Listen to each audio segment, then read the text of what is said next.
रेखा के पिता दिल्ली में किसी तरह अपने और अपने परिवार का पेट पाल रहे थे, पर एक दिन अरे रमेश, तुम्हारी बेटी के तो समझो भाग्य ही खुल गए।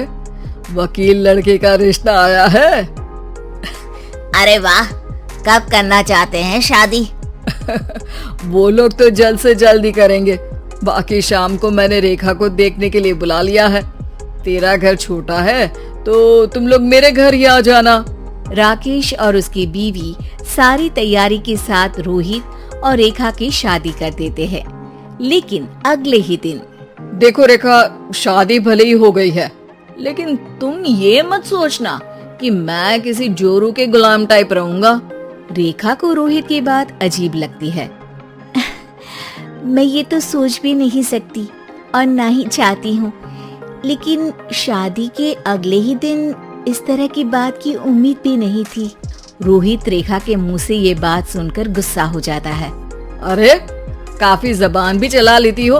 माँ ने सिखाया नहीं कि पति से कैसे बात करते हैं? रेखा अब चुप रहने में ही भलाई समझती है। रेखा, जल्दी से नाश्ता तैयार कर लो। आज पहला दिन है, सारे काम तुम्हें समझा दूंगी। ये नौकरानी है जो तुम्हें बता देगी कि कैसे कैसे क्या करना है। फिर इसकी कल से छुट्टी है। रेखा भी ससुराल में जी जान लगाकर काम करने लगती है। खाली समय मिलता तो पति के वकालत की किताब उठाकर पढ़ने लगती।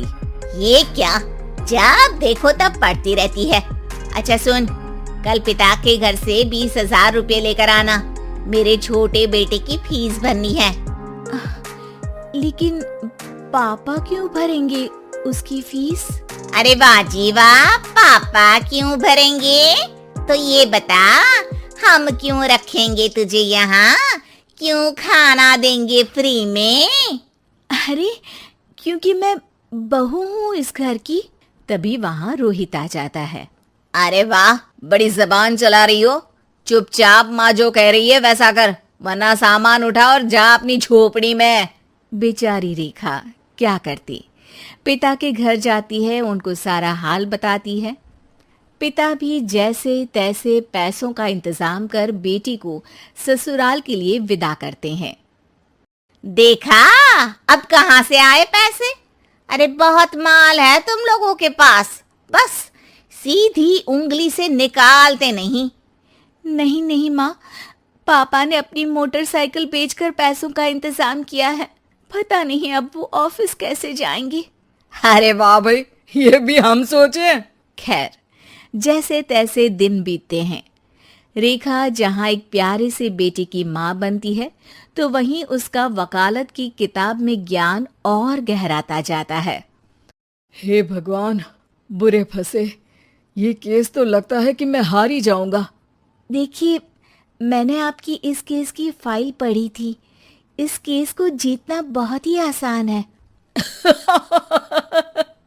वाह भाई वाह, यहाँ वकालत की डिग्री लेकर भी मैं समझ नहीं पा रहा हूँ, और तुमने रोटी बनाते बनाते ही केस समझ लिया।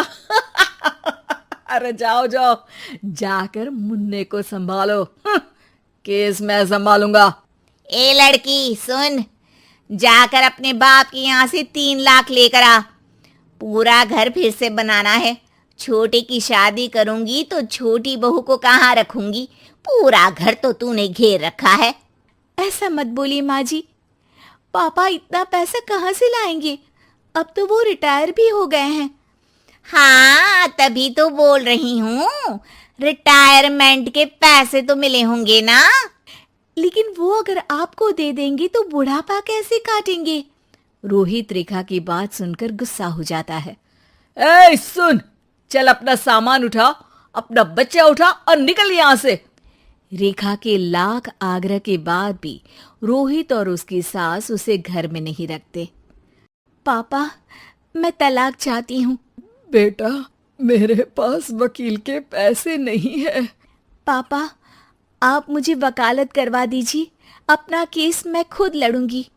इस बार रेखा के पिता भी उसे ससुराल ना भेजकर रिटायरमेंट के पैसों से वकालत करवाते हैं। और फिर एक दिन कोर्ट के बाहर, रोहित, आज तुम अपना ही केस हार गए। वो भी उस लड़की से जिसकी तुमने कभी कदर ही नहीं की। रेखा, मुझे माफ कर दो। मैं इतनी बड़ी अमाउंट कहाँ से लाऊंगा? मैं हर महीने पैसे नहीं दे सकता तुमको। पैसे वहीं से लाना जहां से तुम मेरे पापा को लाने के लिए मजबूर करते थे। एक पिता अपनी बेटी की शादी उसकी खुशहाली के लिए करता है, ना कि सारी जिंदगी कर्जदार बनने के लिए। अरे, मेरे ही बेटे की किताब पढ़ पढ़कर ज्ञान बांट रही हो। वकालत की किताब तो ससुराल में ही पढ़ी थी ना। बिल्कुल, यहाँ मेरी गलती रही। जिस पैसे से मैंने इसकी शादी की थी, मुझे वो पैसे पहले इसकी पढ़ाई में लगाना चाहिए था। और आज रेखा एक जानी मानी वकील के रूप में काम कर रही है।